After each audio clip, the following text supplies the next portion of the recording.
عبدالستار پیرمحمدزاده روزنامه‌نگار بازداشت‌شده در نامه بر رسانه‌ها و فرزندانش گفته است در نتیجه شکنجه سخت جسمانی و روانی مجبور شد گناه‌هایی را که نکرده است به گردن بگیرد. مرا آنقدر زدند و کوفتند و به برق ماندند که می‌خواستم بمیرم، نوشته است او در این نامه. نسخه آن روز 19 اکتبر دسترسی رادیویی آزادی شد. پارچه‌های از این نامه در سامانه ما هم نشر شده است. حالا همکارم میرزا نبی خالقزاد که این موضوع را پیگیری کرده است با ما در استودیو قرار دارند.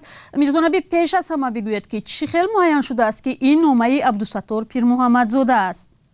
سلام زرنگیس، سلام بینندگان گرامی. این مکتوب دستنویس است، یعنی چاپی نیست و آن با دستنویس های دیگری پیرمحمدزاده مقایسه کرده شد و خلاصه این بود که نامه را او نوشته است. ثانیاً شخص نزدیک به تفتیشات که به پیرمحمدزاده دسترسی داشته آن را به ما رسانید، نیز این را تصدیق می‌کند و البته یک تحقیق خطشناسی در کار است که این را ثابت کند. ولی سبک نامه نیز گواهی می‌دهد که مؤلف آن روزنامه‌نگار پیرمحمدزاده است. خب چی او را وادار کرده است که چنین نامه نویسد و خواستار رسانه‌ای شدن آن گردد؟ ببینید، مقصد پیرمحمدزاده طور خودش می نویسد. این است اگر خبر داده می شود و گویا به جرمش اقرار کرده است، آدمان باور نکنند، چون که اقرار او زیر شکنجه و فشار سختی چه جسمانی و چه روانی به دست مفتشان رسیده است. و میگوید اگر لطوکوب کردن به بدنش، برق گذاشتن، تهدید به همسر و نزدیکانش کردن و این حال 10 روز دوام کرد و نهایتاً وی راضی شد متن تهیه کرده این مفتشان را در ویدیو قرائت کند. در ضمن چنین ویدیو هم حالا پخش نشده است. خب طوری معلوم پیرمحمدزاده در همکاری با سازمان‌های ممنوع، یعنی بندی مشهور 307 ضمیمه 3 قسم 2 گمان بر می شود. پس اقرار از چی عبارت است؟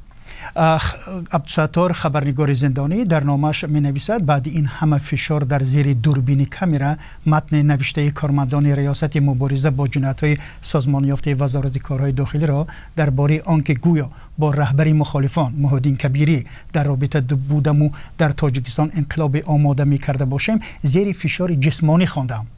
وی گفته است مقامات وزارت کارهای داخلی او را به ناراضی از سیاست پیش گرفته حکومت، احساسات هنگام برنامه‌ها، جانبداری از عقیده سازمان‌های ممنوع، دوستی با دلیر امام علی و عبدالله غربتی، چند شرح و لایک و نسخه شعر همین است انقلابی سیاستشناس عبدالله رهنما که زیر آن لایک گذاشته است ایبدار می‌کنند که او اینها را قبول ندارد.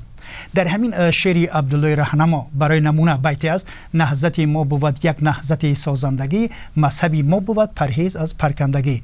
مفتشان همین کلمه نهضت را در همین شعر به حزب ممنوع نهضت اسلامی ربط دادند، ولی تشخیص رسمی اتفاق نویسندگان این را رد کرده است. اما اتهام ضد پیرمحمدزاده همچنان باقی است. کلاً و همین پرونده را خودش بافت و ساخته می‌نامد. حالا محاکمه پرونده پیرمحمدزاده و خبرنگاری دیگر ذوق‌بک سید امینی پس درهای بسته جریان دارد.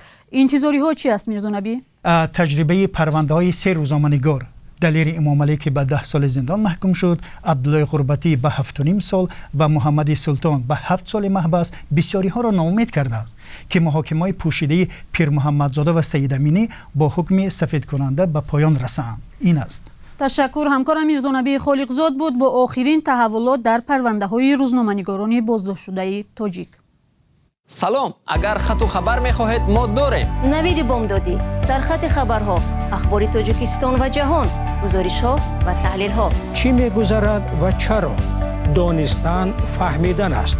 ضمیمه یا اپ ما را بگیرید.